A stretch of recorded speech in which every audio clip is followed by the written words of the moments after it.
Hey C5 owners, you may be in the same situation I am, so if you are, stay tuned and let's fix it together.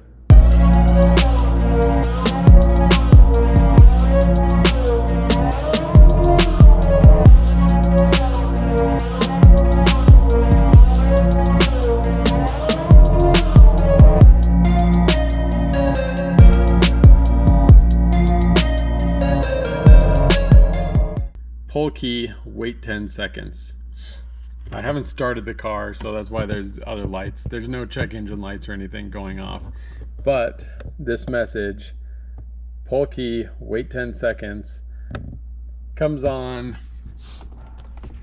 It comes on every other time I start the car. So way too often, right? So let me give you a little bit of backstory. It started doing this after I tried to fix the message that used to come up saying service column lock. I never had an issue with the actual steering locking up, but I started getting this message, service column lock.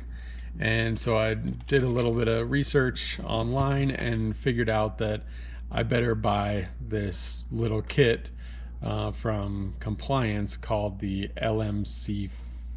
I hope I said that right. Anyways, I bought the LMC5. It was like 40 bucks, got it shipped, and I wasn't having issues with the car, but I just had that message and I decided I'm just gonna fix it. Why not be preemptive? I don't want to have to tow the thing home when I'm stranded somewhere. So I followed the instructions and installed the LMC5, and sure enough, started it right up. That message was gone. I was like, yes, problem solved. It was not solved. It got worse. So ultimately, the next day I started it up and I got the message, pull the key, wait 10 seconds. And I'm thinking, wait a second, wasn't this supposed to fix that whole issue? So I tried to ignore it. And of course, just like you've probably read, you've probably seen videos on, the car just stops once you start going 2 miles an hour. It just shuts off the gas to the car, and you have to pull the key and wait 10 seconds. So I've had that happen way too many times. I know there's a fix for it, and we are going to do that today. So I just showed you that the message was on when I tried to turn the car on. We're going to go ahead and get into the passenger footwell and fix this issue right now. First things first, pop your hood.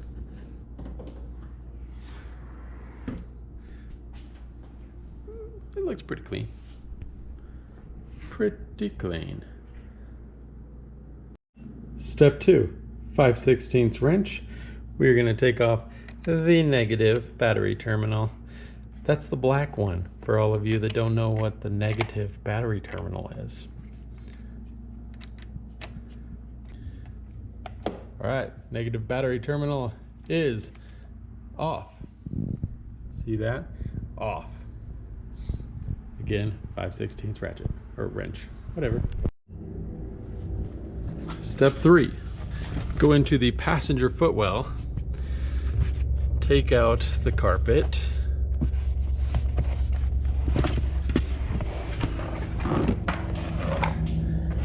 Okay, you don't really have to take out the carpet, you could just flip it up, but I'm kneeling on it, so it serves another purpose. We'll take out this access panel. There are two little, not really clips, but hangers, I guess you could say, that fit in these two spots. So when you're putting it back in, just make sure it's in there when you pop it back up. We'll set that out of the way. Now we can see the BCM unit. This is what we're gonna have to do some work with. We're gonna deal with this connector up here. So to get this BCM out, all you have to do is pop up and pull.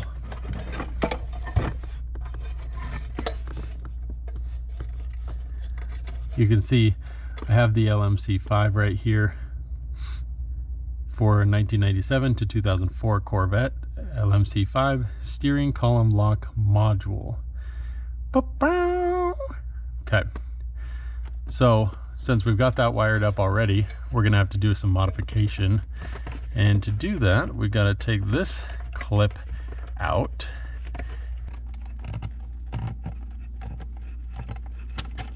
Takes a little bit of wiggling, but you're gonna take that out. So if you follow the LMC5, there is a green wire that we previously put in, and we put that into the second slot up here. We're not going to do anything with that piece right now, but we are going to flip it over, and we're going to take this gray connector off, and we'll take this gray connector off just so that we can access the right cable here, or wire. All right, so you can see my LMC5 right here that I previously installed. You can see a brown wire right here that has a blue top on it. This is the wire that was not used originally, and that's what we're going to plug in today. So before we plug that in, we've got to pop off this gray clip here. We're going to take out the third from the top wire by sticking our tool in that third slot, and we're going to plug in that brown one. So let's get started.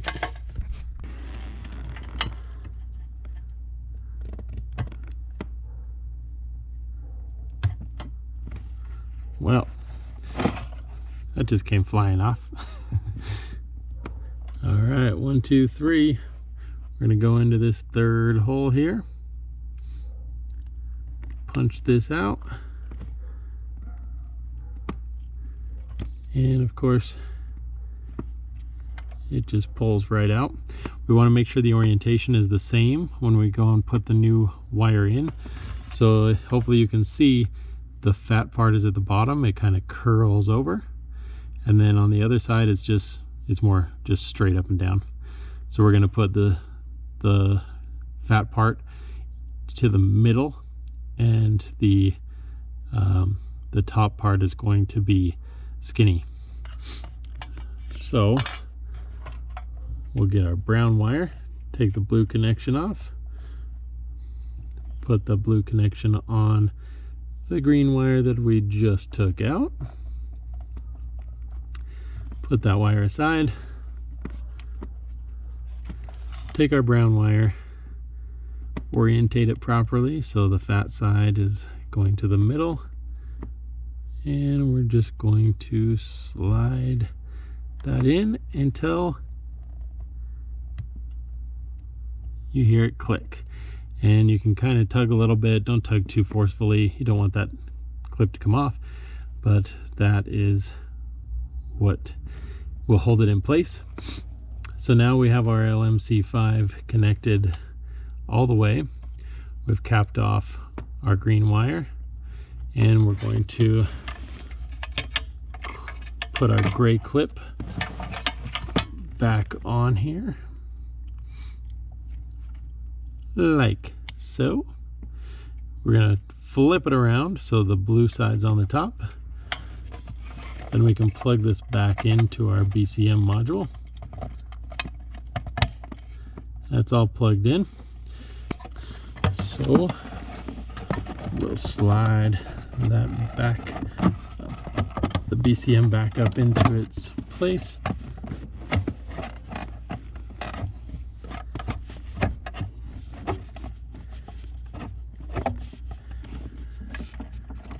Gonna make sure these wires are tucked away. I will say that when I put the ground wire from the LMC5 onto this clip, I can't get the BCM to really snap in, no matter how hard I push or shift it from side to side, but it's in there good enough. Once I put in the footwell cover, I mean, it's gonna hold it in, so hopefully that works. Let's put it all back together and make sure it works.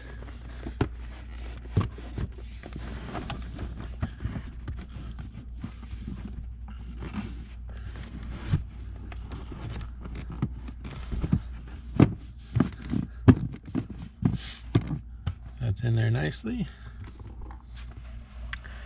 Now for the carpet.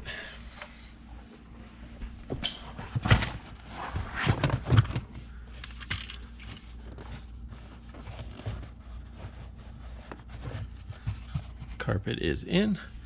Let's connect our negative battery terminal. And then we'll start it up. Okay. LCM5 is fully installed and we did the modification. Hopefully, when I turn this key, we will not see a service column lock error and we will not see a pull key and wait 10 seconds error. Let's find out. Service traction control system. Service ABS. Service active handling.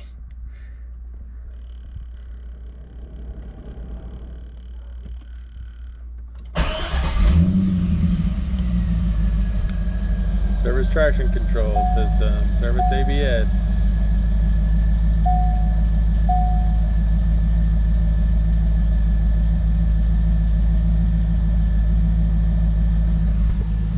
Well, I'm pretty sure it worked.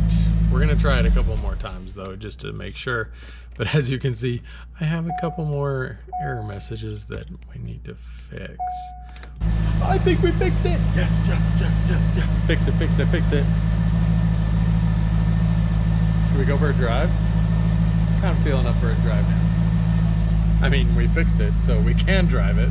It's not gonna shut off when we hit 2 miles an hour anymore. I should probably close my hood though. Probably a good idea.